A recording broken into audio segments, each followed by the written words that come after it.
Bill stepped out October 9th at London's Natural History Museum, where high-level leaders and experts gathered ahead of next year's UN climate. King Charles and Prince William broke their silence with new and unsettling news about Princess Catherine's recovery. Their joint statement was short, but the tension behind it was impossible to ignore. William revealed that Catherine's condition requires more time and more care, while King Charles added a phrase that left reporters frozen. "We ask for understanding in this difficult moment." What difficult moment? What changed? Why now? Something inside the palace has shifted. And today's update feels like the beginning of a much larger truth waiting to come out. When grace began to fade, Princess Catherine was the kind of woman who made everyone around her feel like they mattered. She had this warmth that could fill an entire room without her saying a single word. Her strength wasn't the loud, commanding type. It was quiet and steady, like an ancient oak tree that bends in the storm but never breaks. At least that's what everyone had always believed. But even the strongest trees have roots that can weaken, and Catherine's roots were beginning to fail her in ways she desperately tried to hide. The fatigue crept in like fog rolling across a harbor, so gradual that she didn't notice until it had completely surrounded her. Where she once woke with energy and purpose, she now had to force herself from bed, her limbs feeling heavy and uncooperative. Getting dressed became an exhausting task. Choosing which shoes to wear somehow mandated more mental energy than she could summon. She found herself staring at her wardrobe for long minutes, her mind blank and slow, as if someone had poured molasses through her thoughts. Her hands developed a tremor she couldn't control. It started small, a slight shake when holding a teacup that she blamed on too much caffeine. But it grew worse. She began spilling things, dropping her phone, struggling to sign documents without her signature wobbling across the page like a child's first attempt at writing. She started wearing long sleeves even on warm days, keeping her hands clasped together or hidden in her pockets, terrified someone would notice and ask questions she wasn't ready to answer. The worst part was the moments when she simply disappeared inside her own head. She would be sitting with her children listening to them chatter about their day and suddenly realize she hadn't heard a word they'd said for the past 5 minutes. Her youngest would tug her sleeve, calling, "Mommy, Mommy," with increasing concern, and she would snap back to awareness with a guilty start, apologizing and asking them to repeat themselves. These episodes frightened her more than the physical symptoms because they made her feel like she was losing herself, slipping away bit by bit while her body remained behind like an empty shell. Catherine became an expert at deception. When her children bounded into her rooms full of excitement and stories, she would summon every ounce of strength she possessed to smile and laugh and engage with them. She would ruffle their hair and pull them close for hugs, breathing in the sweet scent of their shampoo and letting their joy fuel her for a few precious moments. But the instant they skipped away, the smile would slide from her face like melting wax. She would sink into the nearest chair, her whole body trembling with exhaustion, sometimes too weak even to cry. The staff began to notice, though they tried to be discreet. Worried glances were exchanged when Catherine wanted help standing after sitting for too long. Hushed conversations happened behind closed doors about how pale she looked, how thin she was becoming, how her light seemed to be dimming. The footman who brought her breakfast noticed she barely touched her food anymore. Her lady-in-waiting saw the dark circles under her eyes that no amount of makeup could hide. The housekeeper found her sitting in the dark one afternoon, too exhausted to reach across the room and turn on a lamp. Nobody knew what to say or how to help. Catherine was so determined to appear normal, to keep functioning as if nothing was wrong that approaching her felt like an intrusion. She would deflect any concern with a wave of her hand and a reassuring comment about being tired or fighting off a cold.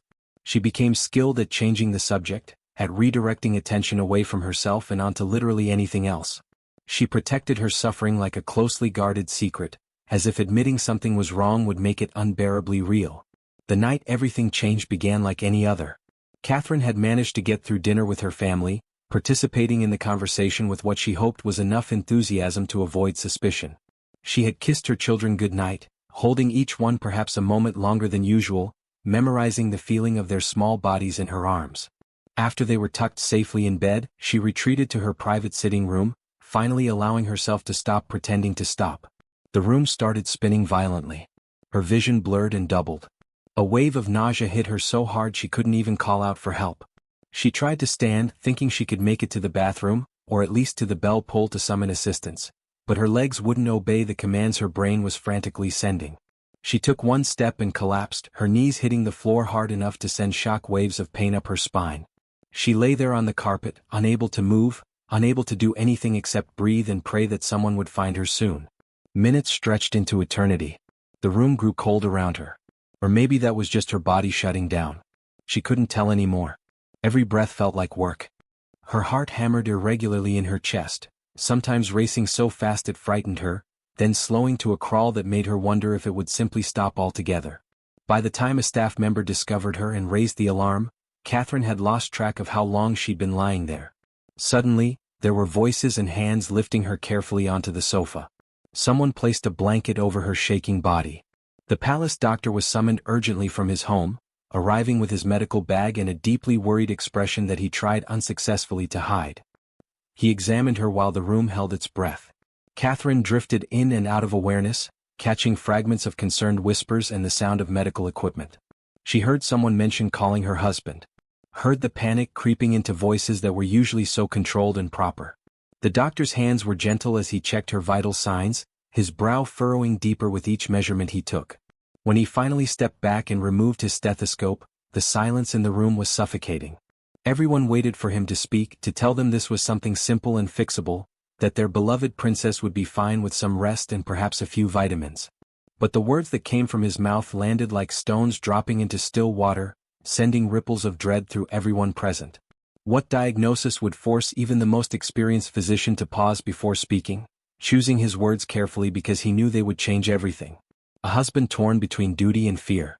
Prince William was the type of man who remembered small details about people's lives and asked follow-up questions weeks later, who could make a nervous stranger feel at ease with just a warm smile and a few thoughtful words. With Catherine, he was even softer somehow, his whole face changing when she entered a room, his hand always reaching for hers without conscious thought. He had been in a meeting, sitting through another discussion about schedules and appearances and obligations that suddenly felt meaningless. His private secretary's face appeared in the doorway, pale and tense in a way that made William's stomach drop before a single word was spoken. The room fell silent as everyone registered that something was terribly wrong. His secretary approached and leaned down to whisper in his ear, and William felt the ground tilt beneath him, even though he was sitting perfectly still. Catherine had collapsed. The doctors were with her now. He wanted to come immediately. William stood abruptly, his chair scraping loudly against the floor. He mumbled something about needing to leave an emergency family matter. The people around the table rose respectfully, their expressions concerned and curious, but he barely saw them. He was already moving toward the door, his heart pounding so hard he could feel it in his throat. His hands were shaking. He noticed that distantly, the way his fingers trembled as he reached for the door handle, but he shoved them into his pockets where no one could see. The drive back felt endless. Every red light, every slow-moving car, every pedestrian crossing seemed designed specifically to torture him. He sat rigid in the back seat, staring straight ahead, his jaw clenched so tight it ached. His mind raced through possibilities, each one worse than the last. He tried to bargain with the universe, making frantic promises to do anything, give up anything, be anything if she would just be okay. He tried to pray but couldn't remember the words, his thoughts too scattered and desperate to form coherent sentences.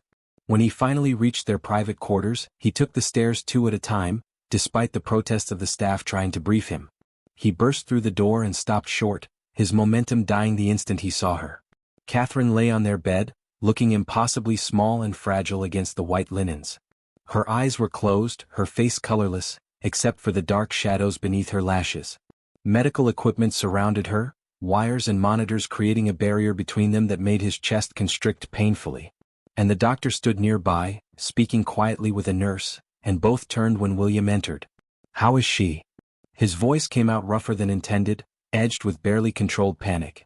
The doctor approached carefully, and William saw him weighing his words before speaking. That hesitation told William everything he wanted to know, and he felt his knees weaken. He moved to Catherine's bedside before the doctor could start explaining, needing to touch her to confirm she was still there and still breathing. He sank into the chair that had been placed next to the bed and reached for her hand. It felt cold and limp in his, so different from the warm, strong grip he was used to. He lifted it gently and pressed it against his cheek, closing his eyes against the burning sensation building behind them. "I'm here," he whispered, though he didn't know if she could hear him. "I'm right here, darling. You're going to be fine. You have to be fine." The doctor began speaking behind him, using medical terminology that William struggled to follow through the roaring in his ears. Words like critical condition and multiple system failure and uncertain prognosis floated past him, each one landing like a punch. He nodded mechanically, trying to look like he understood, like he was processing the information rationally and calmly the way a future king should. But inside he was screaming. Inside he was a terrified husband watching his wife slip away and feeling utterly powerless to stop it. "We're doing everything we can, Your Royal Highness," the doctor said gently. "The next 24 hours will be crucial." 24 hours? An entire day and night of not knowing whether she would still be breathing when the sun rose again. How was he supposed to survive that? Catherine's fingers moved slightly in his grip, and he leaned forward instantly, hope surging through him. Her eyelids fluttered but didn't open. She made a small sound, barely more than a breath, and he had to lean closer to hear. "Will," she managed, his name coming out weak and slurred. "I'm here. I've got you." His own voice cracked and he didn't care who heard it. She tried to say something else, but the effort exhausted her and she drifted away again, leaving him holding her limp hand and watching her chest rise and fall with shallow breaths that seemed far too fragile. The hours blurred together after that. William refused to leave her side, waving away suggestions that he should rest or eat or take care of other matters. Nothing else mattered. The entire world could grind to a halt for all he cared. He wasn't moving from this chair. But reality didn't stop demanding his attention. His private secretary returned with news that palace advisors wanted to speak with him urgently. His father had called multiple times. The children were asking questions that someone wanted to answer. Decisions had to be made about what information to release publicly, how to handle the inevitable media storm, what to tell family members who were frantic with worry. William ignored it all until he physically couldn't anymore. Finally, reluctantly, he stood and pressed a kiss to Catherine's forehead, lingering there for a moment with his eyes closed and his hand cradling her face. "I'll be right back," he promised. 5 minutes, that's all." He stepped into the adjoining sitting room where a group had assembled, all watching him with expressions ranging from sympathy to barely concealed alarm. His father was there, his face drawn with concern. Several advisors stood nearby with tablets and documents. Everyone started talking at once, asking questions and offering opinions about protocols and statements and official responses.